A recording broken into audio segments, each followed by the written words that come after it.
promise you, it has to be looked after. And there are many problems. You have to understand that I cannot speak very well unless I can speak what I want to speak and say. In this situation, I have 10, 15, as an example, guys that I have to ask if I can speak. Maybe 8, 7. But I mean, this is what I'm saying. Is it's important to understand that I have something to say, and I'm going to say it. You're not standing in front of me. I'm not in a football suit. You're not beating on my freaking shoulders. Because first of all, in that case, you don't know what you want or how to make what you want, even though you think you know. Because you don't. Looking backwards now, I do know what you want. But nobody's beating on my shoulder pads. They're running around me. And I'm getting attacked a lot. And I wanted to show you that how important things are.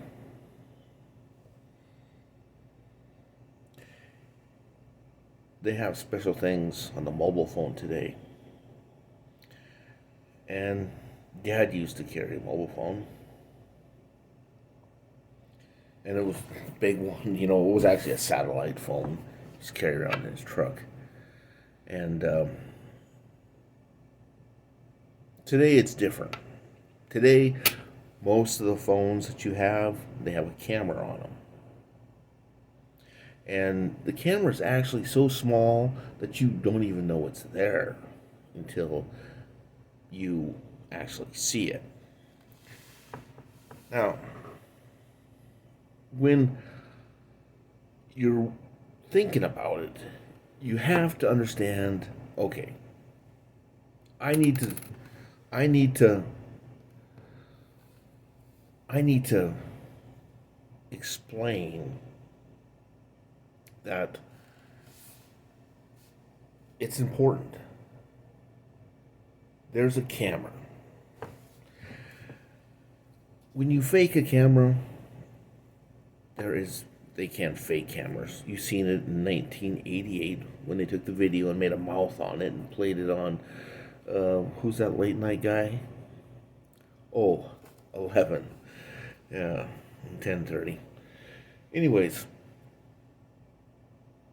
what I'm trying to say is,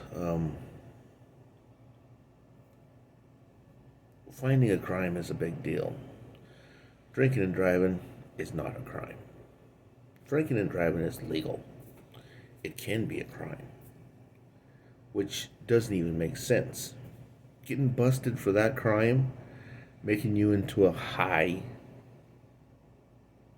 felon that is systematically seeked and looked at 24 hours a day to making sure that you cannot fill your book with check marks and stars.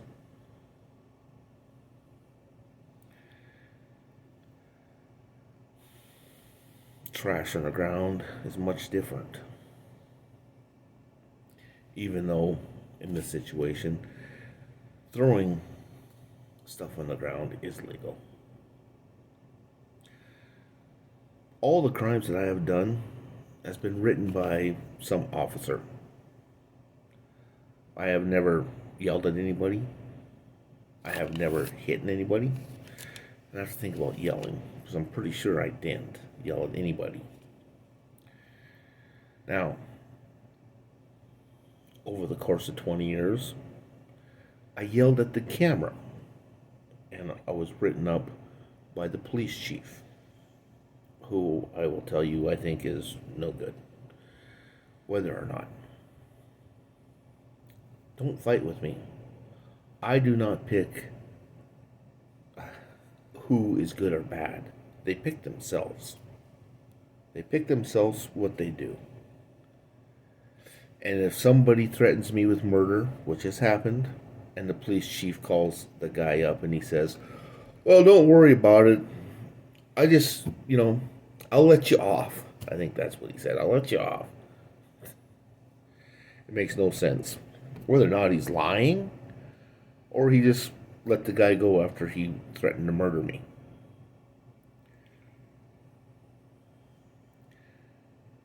No respect whatsoever. That position, and I have to explain this, and you don't understand what I'm saying.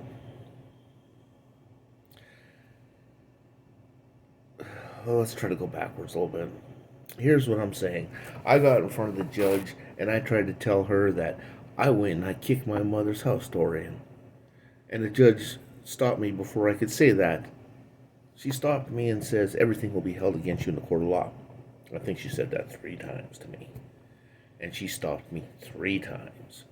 And 3 times I could not tell her that whoever's dead inside that house does not come out until I look. I don't know what the goddamn judge thought. As far as I was concerned, she's a problem because she stops justice right away. That's an insult. Either you can tell people why or not.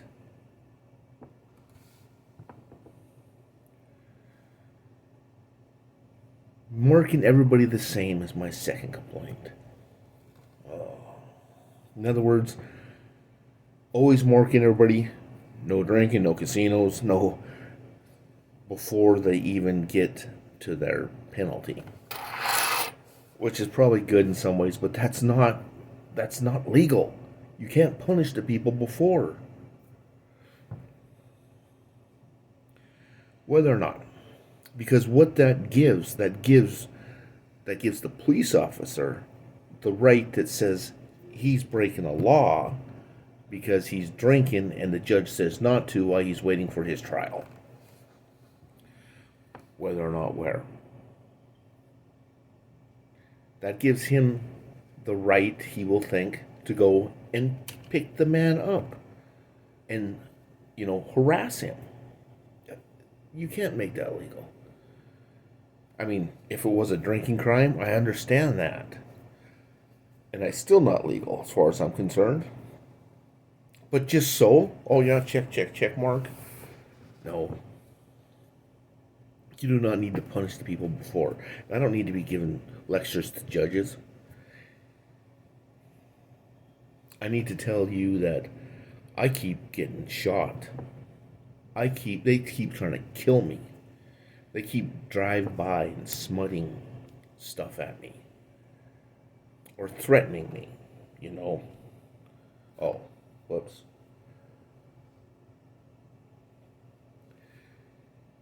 And I'm not talking 1 or 2 people, but like 5,000. Actually, more like 500.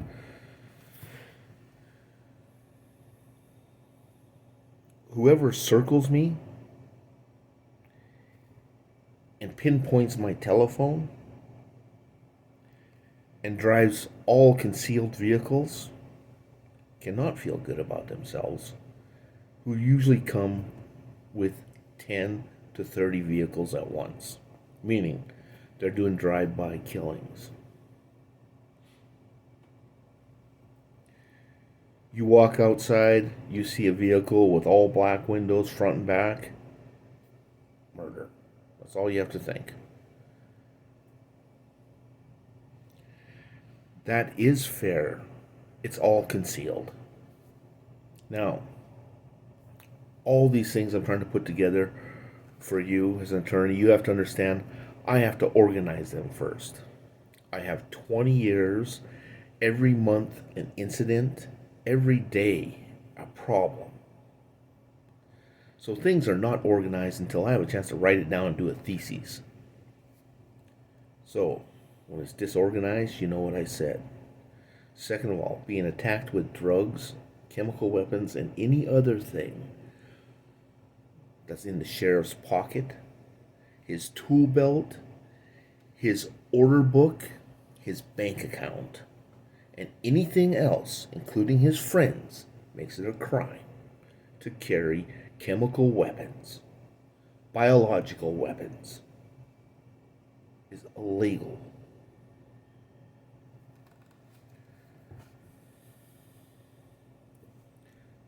That is nothing until you can see it.